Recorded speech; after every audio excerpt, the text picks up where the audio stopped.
Imagine you are playing football on a dusty school compound here in Uganda. Suddenly, you trip, fall, and badly scrape your knee.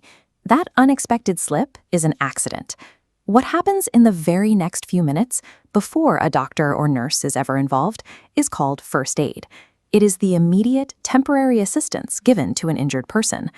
Looking at this diagram of a standard first aid kit, we find specific tools for the job, like cotton wool, antiseptic, and bandages. We use these supplies with 3 strict goals in mind: to save a life, to prevent the injury from getting worse, and to relieve the person's pain.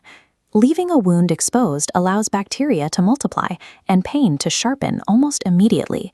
By applying a dressing in those first few minutes, you stop a minor mishap from progressing into a severe infection or a hospital visit. The most common injuries you will encounter at home or school are open wounds, like minor cuts or scrapes. In many communities, there is a dangerous habit of trying to stop the bleeding by covering a fresh cut with raw mud, engine oil, or even dirty cobwebs.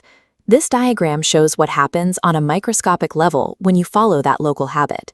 By applying raw mud to an open wound, you are actively pushing dirt and dangerous bacteria, like the kind that causes tetanus, directly into the exposed bloodstream. Instead, the correct first step is to flush the area with clean water to wash those bacteria away. Then apply an antiseptic and seal the gap with a clean bandage. Proper first aid for a cut prioritizes biological isolation. While pressure stops the blood, the washing and bandaging ensure the wound stays sterile and protected from the outside environment.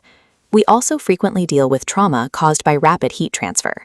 A common example is accidentally brushing your hand against a hot charcoal stove, or sagiri. This diagram illustrates the immediate countermeasure.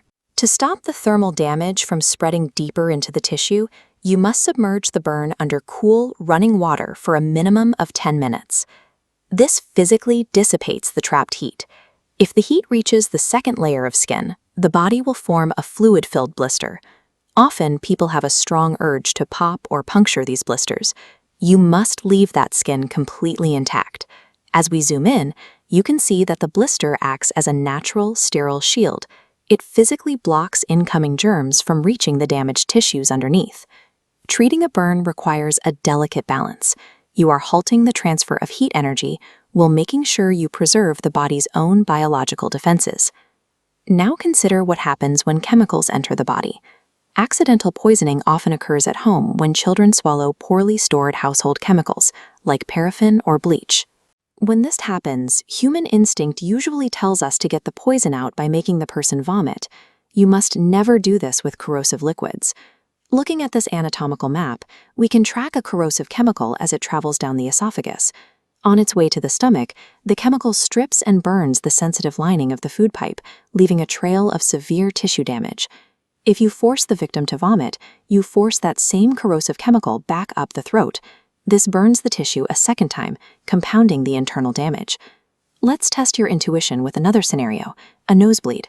Should the casualty tilt their head backward or lean forward? Leaning forward is the medically accurate position, as tilting backward forces blood down the throat, which can cause choking. In severe medical emergencies, like chemical poisoning or heavy bleeding, our uneducated instincts often actively compound the internal trauma.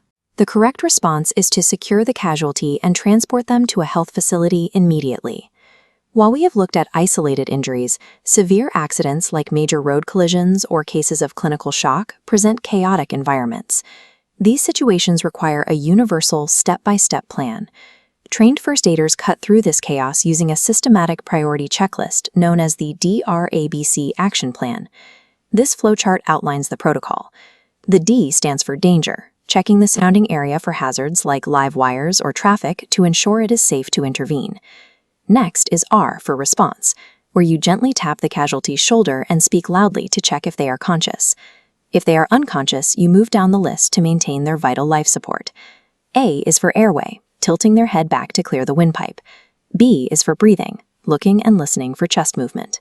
And C is for circulation, checking for a pulse and applying pressure to any severe bleeding. This table summarizes our core baseline rules. For cuts, wash with clean water and cover to prevent infection.